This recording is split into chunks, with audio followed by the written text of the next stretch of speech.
বন্ধুরা, আমরা সবাই আজ ইতিহাসের এক অদ্ভুত সন্ধিক্ষণে দাঁড়িয়ে রয়েছি, যেখানে 26,000 চাকরির পরিবার আজ প্রশ্নচিহ্নের মুখে, আর তার সঙ্গে প্রায় 1.5 লক্ষ শিক্ষক শিক্ষিকা আজ প্রশ্নচিহ্নের মুখে।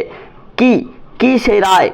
না বিচারপতি বিশ্বজিৎ বসুর রায়ের পরিপ্রেক্ষিতে রাজ্য সরকার যে নির্দেশ জারি করেছে তাতে পশ্চিমবঙ্গের এমসি রিক্রুটেড শিক্ষক সহ এসএসসির সমস্ত শিক্ষক শিক্ষিকাদের যে তথ্যগুলো প্রোভাইড করতে হবে, সেই তথ্যের মধ্যে একটি তথ্য অত্যন্ত গুরুত্বপূর্ণ এবং এটার ইন্ডিভিজুয়ালাইজড কপি কিন্তু কোনো শিক্ষক শিক্ষিকাদের কাছে নেই।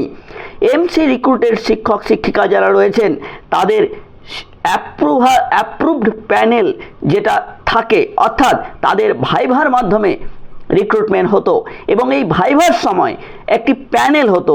সেই প্যানেলের মধ্যে যে কম্পিটিটররা থাকতো প্রত্যেকের নাম থাকতো এবং যে প্যানেল থাকতো সেই টিচারদের তাদের সিগনেচার থাকতো। এই প্যানেলটা অ্যাপ্রুভড হয়ে আসতো শিক্ষা দপ্তর থেকে এবং এই অ্যাপ্রুভড প্যানেলের কপি কিন্তু শিক্ষকদের সেই সময় দেওয়া হতো না, হলেও মুষ্টিমেয় কিছু শিক্ষককে দেওয়া হতো। এবং বড় স্কুলের শিক্ষকদের ক্ষেত্রে এই নিয়ে কোনো সমস্যা থাকবে না। সমস্যা হবে সেই সব শিক্ষকদের ক্ষেত্রে যাদের স্কুলে এই এমসি রিক্রুটেড যে শিক্ষক রয়েছে তাদের যে প্যানেল অ্যাপ্রুভ প্যানেল কপি, সেই কপি কিন্তু অনেক জায়গায় সংরক্ষিত নেই। সেই ক্ষেত্রে কি করণীয়? ইন্ডিভিজুয়ালাইজড কপি নেই এবং এই প্যানেলটা কিন্তু জমা দিতে বলা হচ্ছে। তো এই প্যানেল যখন জমা দিতে বলা হবে তখন কি করবে? যদি ইন্ডিভিজুয়ালাইজড কপি না থাকে তাহলে কিন্তু এক্ষেত্রে বিশিষ্ট শিক্ষাবিদদের মতামত নিয়ে যা জানা যাচ্ছে তাতে যে সেই সময় জয়েনিংয়ের সময় এমসি রেজুলিউশন কপি করা হতো, অর্থাৎ এমসি রেজুলিউশন করে জয়েন করা হতো শিক্ষকদের। যে প্যানেল করা হলো সেই প্যানেলের ডিটেলস এমসি রেজুলিউশন কপিতে লেখা থাকতো।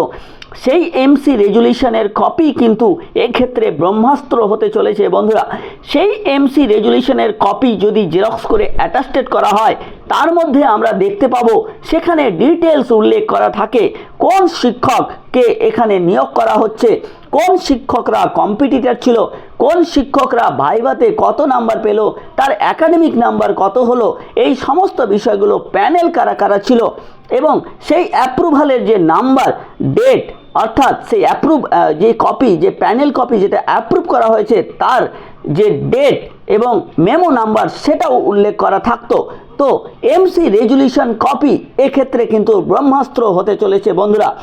আপনারা যারা এমসি রিক্রুটেড আছেন, তারা যারা অন্য স্কুল থেকে ট্রান্সফার হয়ে এসেছেন, যারা 1999 সালে রিক্রুটেড এবং ট্রান্সফার হয়ে এসেছেন অন্য স্কুলে বা একাধিকবার ট্রান্সফার হয়েছেন, তাদের ক্ষেত্রে কিন্তু লাস্ট কপি বা প্রথম যে জয়নিংয়ের সময় যে অ্যাপ্রুভাল কপিটা ছিল, অর্থাৎ প্যানেল অ্যাপ্রুভাল ছিল, সেই প্যানেল অ্যাপ্রুভালটা কিন্তু দরকার। এক্ষেত্রে যদি না থাকে তবে এমসি রেজুলিউশন করা হয়েছিল সেই প্যানেল অ্যাপ্রুভালের ডিটেলস সেই রেজুলিউশন কপিতে থাকবে। আপনারা কিন্তু সেটা অবশ্যই সেই স্কুল থেকে জোগাড় করুন। যদি সেই প্যানেল অ্যাপ্রুভাল কপি না থাকে তাহলে কিন্তু সেটা জোগাড় করার ব্যবস্থা করতে হবে। অ্যাটলিস্ট রেজুলিউশন কপি কিন্তু থাকবে। রেজুলিউশন কপি যদি না থাকে তাহলে আপনাদের যে অ্যাপ্রুভালটা রয়েছে সেই অ্যাপ্রুভালে এমসি রেজুলিউশনের বলে যে অ্যাপ্রুভালটা দেওয়া হয়েছে সেই এমসি রেজুলিউশন কিন্তু সেখানে উপস্থিত থাকে। তো আশা করা যায় বন্ধুরা আপনারা সবাই এই অ্যাপ্রুভ প্যানেল হাতে পাবেন এবং যথাযথভাবে জমা দিয়ে যে জটিলতার সৃষ্টি হয়েছে সেই জটিলতা থেকে আমরা মুক্তি পাব। তো এই যে নজিরবিহীন রায়, এই রায়ের সারবত্তা কতটা সে বিষয়ে প্রশ্ন উঠতে শুরু করেছে।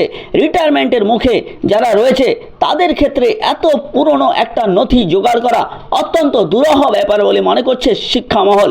তো বন্ধুরা দেখতে থাকুন ভিডিও, দেখা হবে পরের ভিডিও নিয়ে। ধন্যবাদ।